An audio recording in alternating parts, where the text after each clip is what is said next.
I want to kind of talk just about kind of our current world right now for a Mhm. second. You've really kept your finger on the pulse and continued working with a lot of churches during this crazy time. And so, how do churches seem to be coping? And what are some of the greatest needs you're finding right now among church leaders, and their congregations? It's not good. And here's why. When COVID first happened, we all had, it was like getting hit in the stomach. We had the impact of it, but when it happened, all the churches had Easter to get ready for. Yeah, So Easter became a distraction. We found out we were not going to be able to meet in person, and so churches did a phenomenal job. I mean, all size churches, of adjusting and adapting and finding a way to do Easter. But here's what happened: when Easter was over with, everybody was like, okay, we're not back to normal. Now what? yeah, And now here we are months later. And so a lot of pastors are discouraged. A lot of pastors are confused. A lot of pastors don't know what to do next. And it all goes back to what we try to help churches with even before COVID. If you don't know the mission of your church, why you exist, then why you don't know how to accomplish anything. So many of our churches in America, they meet on Sunday morning because it's Sunday morning and they're supposed to meet, yeah, but they don't understand why they're meeting and what they're trying to accomplish. So what you've had is the churches who did not have clarity in their mission. They have been kicking and screaming and straining and trying their best to get back to doing what they've always done. But here's the problem: it's never going to be the same again. COVID has exposed, and in some ways a good way, in the church, it has exposed that a lot of our churches don't have clarity in their mission.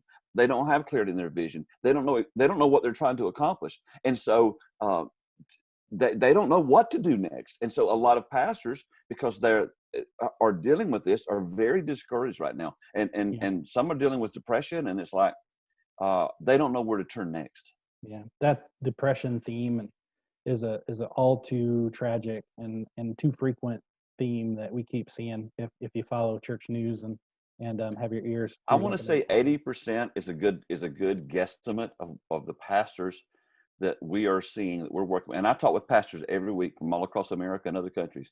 I would say 80% are very, I won't say depressed, but I will say very discouraged. Sure, absolutely. There's a lot of forces conspiring to make that happen Hmm. and to prevent the kingdom from advancing during this time. So, we talked about like getting through last Easter and just hoping for things to turn back to normal. What happens in Easter 2021 when things still aren't back to normal? Kind of get your crystal ball out and say, what is it that you hope has happened between now and then to help maybe buoy leaders back up, help their churches along the way? What needs to happen for that to be the case? You're going to have to accept the fact there's going to be a new normal. I think we're just going to have to understand that. And I think here's a great way to understand this. So let's just say there was a church of 50, and they go online, and then all of a sudden they start seeing we have 400 views every week. And so, Yeah, so I don't know if you noticed this or not, but all of a sudden, probably the second month after this happened, you started seeing all these arguments where people going, yeah, but you have 400 people viewing, but that don't mean they're engaged. And it's like, you don't know how many. And so there was this big argument about that. Here's what I believe. I believe that the people who were attending your church before COVID weren't engaged.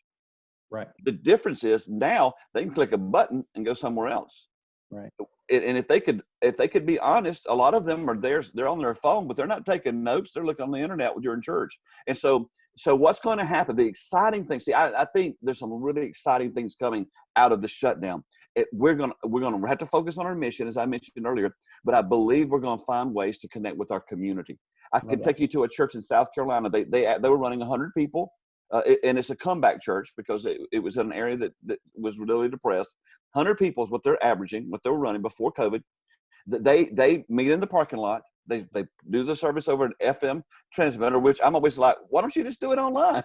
But Yeah. anyway, so they're doing that. But they had 10 people join their membership class last time. No way. So I tell him, I said, listen, you need to be writing books. You Yeah. grew 10% in COVID. That's huge. and, and Yeah. and he and the pastor told me, he said, well, what's happened is we're connecting with people who would have never set foot inside our building. Mhm. So I'm hoping this shift is going to take place to where we begin to quit looking inward, because the inward focus of the church is what's destroying our ability to grow and make a difference in America. Churches, Yeah. so many of our churches, the last time the Unstuck group put out a survey, 84% of the churches they surveyed are either in maintenance phase, preservation mode, or life support. And of that, what that simply means is that 84% of the churches are inward focused. Yeah. Yeah. And so I'm hoping that this time next year, you and I are on the call and we're talking about how we are beginning to impact our communities and reach people in ways we've never reached them before. Good. Let's get that on our calendars and we'll make it happen. I'd love to. Yeah. Absolutely.